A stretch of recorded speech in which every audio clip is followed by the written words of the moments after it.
أعوذ بالله من الشيطان الرجيم پناہ مانگتا ہوں میں اللہ کی شیطان مردود سے۔ بسم الله الرحمن الرحيم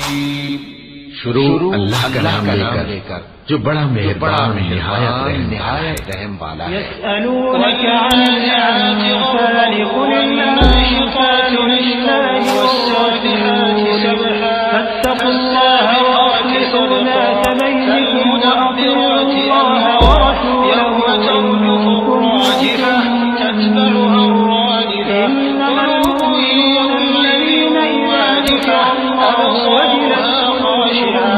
يقولون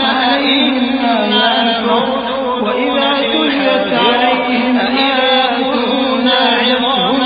نصرا قال تلك إذا كرة خاسرة الذين يقيمون الصلاة ومما رزقناهم فإذا هم بالساهرة ان فرشتوں کی قسم جو ڈوب کر کافروں کی جان کھینچ لیتے ہیں اور ان کی جو مومنوں کی جان آسانی سے نکالتے ہیں اور ان کی جو تیرتے ہوئے جاتے ہیں پھر لپک کر آگے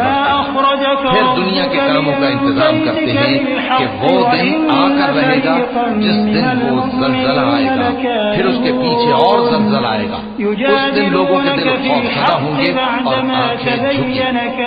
کافر کہتے ہیں کیا ہم الٹے پاؤں پھر لوٹیں گے؟ بھلا جب ہم کھوکھلی ہڈیاں ہو جائیں نبی تو پھر مجاہد لوگ تم سے غنیمت کے مال کے بارے میں دریافت کرتے ہیں کہ کیا حکم ہے؟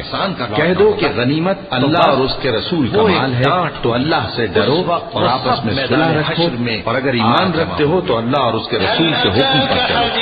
مومن تو وہ ہیں کہ جب اللہ کا ذکر کیا جاتا ہے تو ان کے دل ڈر جاتے ہیں، اور جب انہیں اس کی آیتیں پڑھ کر سنائی جاتی ہیں تو ان کا ایمان اور بڑھ جاتا ہے، اور وہ اپنے پروردگار پر بھروسہ رکھتے ہیں، اور وہ جو نماز قائم کرتے ہیں اور جو مال ہم نے ان کو دیا ہے اس میں سے نیک کاموں میں خرچ کرتے ہیں، یہی سچے مومن ہیں،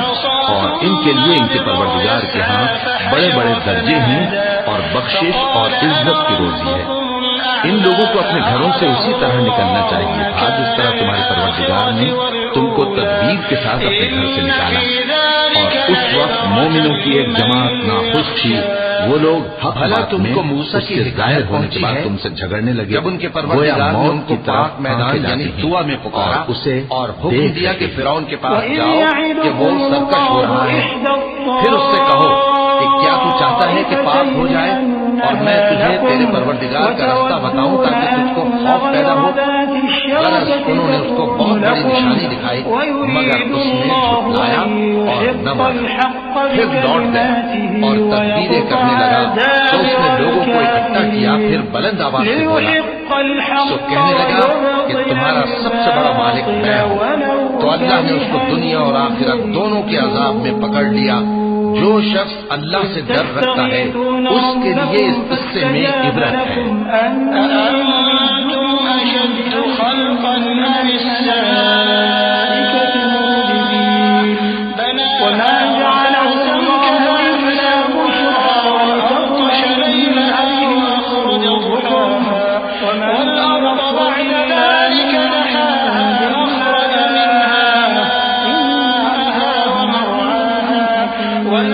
اور اس وقت کو یاد کرو جب اللہ تم سے وعدہ کرتا تھا کہ ابو سفیان اور ابو جہل کے دو گروہوں میں سے ایک گروہ تمہارے لیے مغلوب ہو جائے گا، اور تم چاہتے تھے کہ جو قافلہ بے شان و شوکت یعنی بے ہتھیار ہے وہ تمہارے ہاتھ آ جائے،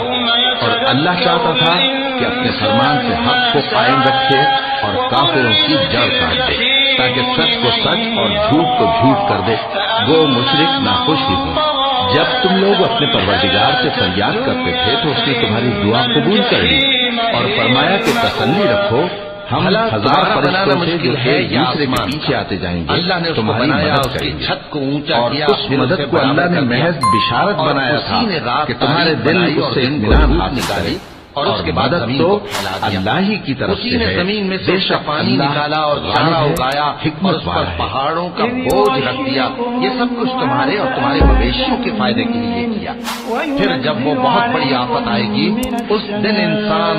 جو محنت وہ کرتا رہا یاد کرے گا، اور دوزخ دیکھنے والے کے سامنے لا کر رکھ دی جائے گی۔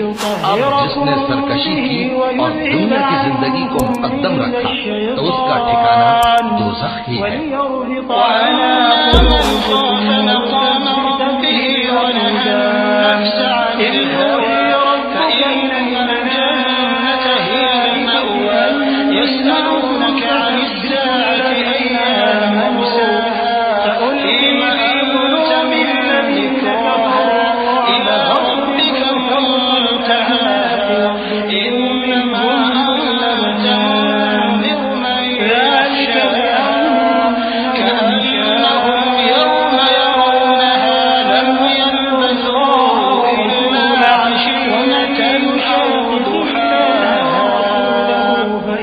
اپنے پروردگار کے سامنے کھڑے ہونے سے ڈرتا اور نفس کو بیجا جب اس نے تمہاری تسکین کے لیے اپنی طرف سے تمہیں نیند کی چادر اڑا دی اور تم پر آسمان سے پانی برسا دیا تاکہ تم کو اس سے نہلا کر پاک کر دے اور شیطانی نجاست کو تم سے دور کر دے، اور اس لیے بھی کہ تمہارے دلوں کو مضبوط کر دے اور اس سے تمہارے پاؤں جمائے رکھے۔ جب تمہارا پروردگار فرشتوں کو ارشاد فرماتا تھا کہ میں تمہارے ساتھ ہوں، تم مومنوں کو تسلی دو کہ ثابت قدم دیکھیں گے تو ایسا میں ابھی کافروں کے دلوں میں رعب و ہیبت ڈالے دیتا ہوں، تو ان کی گردنیں اڑا دو اور ان کی پور توڑ دو۔ یہ سزا اس لیے دی گئی کہ انہوں نے اللہ اور اس کے رسول کی